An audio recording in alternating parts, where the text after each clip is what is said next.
everybody and welcome to the book tag. I'd like to thank my good friend Anthony for tagging me in this. It's like the perfect tag for me, so I'm so excited to do it. Before I get started, I'd like to tag my little friend Jalen. So Jay, if you fancy having a go at this, I tag you. And anyone else who loves books as much as I do, feel free to join in the fun. There's all sorts of silly tags out there, but this one's all about books, and books are the best. Okay, so let's get stuck in. The first question is, do I have a certain place at home for reading? I suppose in general I do. I usually read at bedtime. It's literally the last thing I do in the day. So usually sitting on my bed with some pillows propped up behind me. Sometimes when my family's at home I might curl up in the living room with a book, but usually it's in my bedroom, on my bed. Question 2, do I have a bookmark or a random piece of paper? At the moment I'm using a train ticket, and it's not even my train ticket.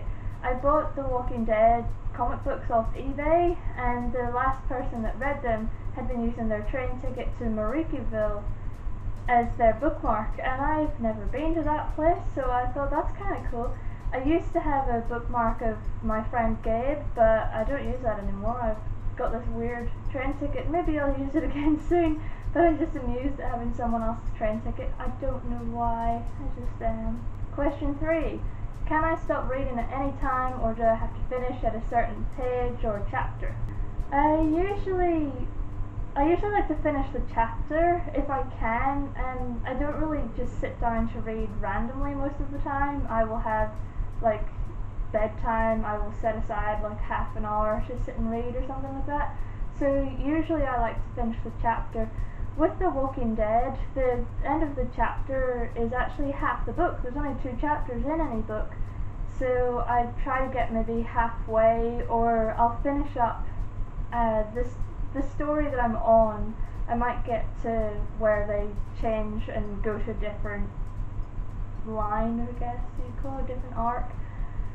So yeah, usually I finish the chapter, or I just finish the event that I'm on. Question 4. Do I eat or drink while reading? I usually don't like to, just in case like I get sticky fingers or I accidentally spill something. I usually try not to, but sometimes I might be reading during the day just because I have nothing else to do and I feel like it. Doesn't happen very often. But yeah, if I'm really hungry I might, or I usually have my water bottle with me anyway, so I might have a sip of water, but like I don't sit and, I don't know, have a meal with a book or anything. It might just be a little snack sometimes, but most of the time not. And with The Walking Dead, definitely not, because those pages are so shiny and pretty, and I definitely don't want to get any sticky fingers on them. Same with my Harry Potter books, I'm pretty pedantic about those. Question 5, can I read while listening to music or watching TV? I actually can, and I love books more than TV. And music is sort of something I listen to while I'm like doing housework or going on the bus or something. So they both sort of already have their own time. So if I'm reading a book, I'm probably going to lose track of what's happening in the TV show, because I prefer reading, so I'm going to ignore the TV show. It might be on in the background and it won't distract me. Maybe that's what it means, if I can concentrate or not. I don't know, but I'm definitely going to lose the plot of the TV show if I'm reading, and I'm going to block out the music if I'm reading, because I don't care about anything else. I just care about the book that's in my hands. Question 6. One book at a time or several books at once? I like one book at a time, because then I can get more invested in the story and the characters, and I'm not getting distracted by drama that's in another story. I'm just invested in the one that I'm reading, and I'm spending dedicated time with those people and not a whole bunch of different characters all over the place, which sounds kind of weird because they're not even real, but I feel that the writers or writer, depending, they spent so much time forming those characters in that story for me. Well, not really for me, but you know what I mean. So I want to give it the respect it deserves and pay full attention to what's going on, not be wondering what's going to happen to Harry while I'm reading about the zombies, or you know, that sort of thing. I just, one book at a time. Question 7, reading at home or reading anywhere? I will read anywhere and everywhere. I generally am reading at home because that's where I spend most of my time. But I will, if I'm going to stay at a friend's house or something, I might have a book with me and I'll read it. If I'm waiting for the train or the bus or something, I'll read. I would just read anywhere. There's never a time where I don't want to. So if there's a comfy spot or a pole I can lean against, I'll read. Not a problem. Question 8. Reading out loud or silently in your head. When I'm reading just by myself, I read silently in my head. I don't like to read out loud, so I get a little bit like conscious about it. And when I'm reading by myself, I don't understand why I would read out loud. I know there are people that like to. I just I don't know. I would feel weird sitting reading to myself. I'd rather read in my own head. But if I'm reading something out to a friend, or when I go to Bible study, sometimes I read things out loud. Or if I'm reading to little kids, I'll read them a story, and obviously I'll say it out loud. But if I'm just at home, cuddled up in my bed reading, then I don't say a word, it's all happening inside. Question 9. Do you read ahead or skip pages? I never read ahead, and I never skip pages. Every single word on every single page is a vital part of the story. The writer has chosen those words for a reason, so I'm going to pore over every single one of them. Sometimes I might if I'm getting tired or I've got somewhere to go, if I'm reading during the day or something, I might skip through the book to see where the end of the chapter is, to see if I've got time or not.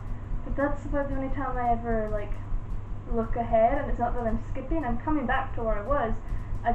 I'm wondering how many more pages I've got left to go. But I never ever skip. I will read every single word on every single page. Literally, I've been known to start, the book is there and I will open up and I will read that first little about the author or whatever it is, and then I will read the copyrights and stuff. I read everything. I don't know why I do that. It's a little bit weird, but I can't help it. I love books and I want to know everything about them, and sometimes it's interesting to know what edition I've got, or when was the book first published and where was it, and I'm a nerd, I can't help it. Question 10. Breaking the spine or keeping it new?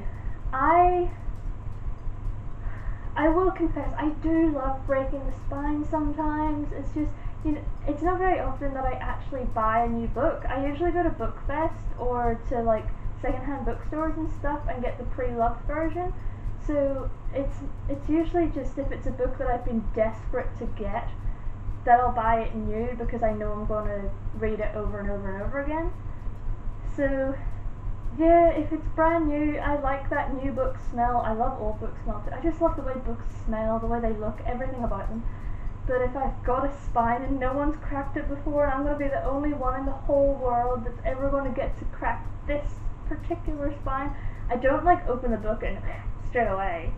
But as I'm reading, once you get about a quarter of the way through or half the way through and the spine starts to give a little bit, then I'm like, okay, it's fine, and you get that satisfying little crunch as the pages all resettle and everything.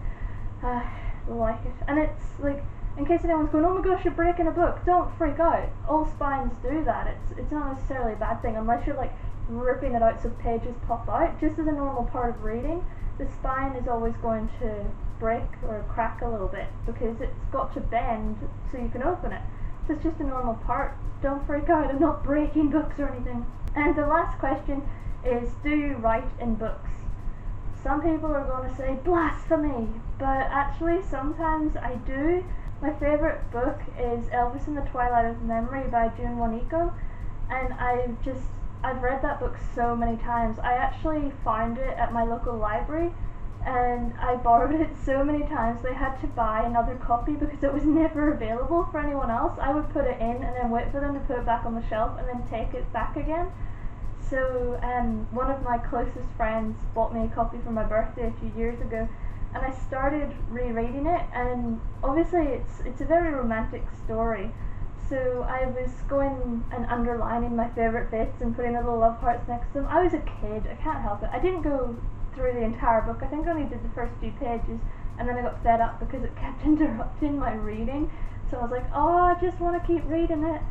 But yes, I have. The other book I write in, and people are going to go nuts, possibly. And I actually write in my copy of the Bible. but it's not really like writing, like I don't sit there and write notes. And I actually got the idea from Elvis. Elvis used to do it as well. He would underline passages that he liked and he would write notes about his feelings on things, and I thought that was kind of cool. So when I got a new copy of the Bible, like that wasn't from my childhood, I won't write in like my originals because they're from when I was a kid and I like to keep them how they were when I had them.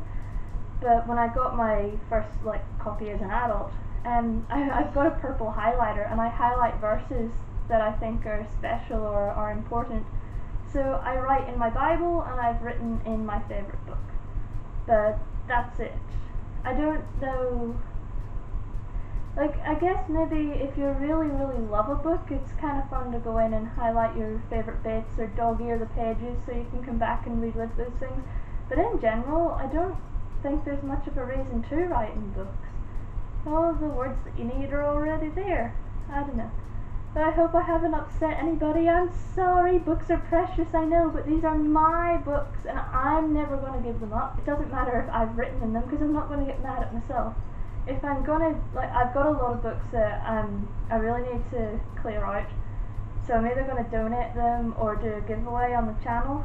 And I think the most I've written in them is like my name, just so they don't get lost or mixed up. That's the end of the book tag. Thank you again to Anthony for tagging me. I'll put info for his channel and his Twitter if I can remember how to find it. I'll put all that in the description below so you can go check him out. Jay, you are tagged, so if you want to have a go at this, feel free. I'd love to hear all your answers. And if you watch and you want to do a tag that's a little bit different, I'd love to know how you read, where you read, and your thoughts on these things. So tag me in your video if you do it. But thank you so much for watching. Take care until I see you next time. Bye!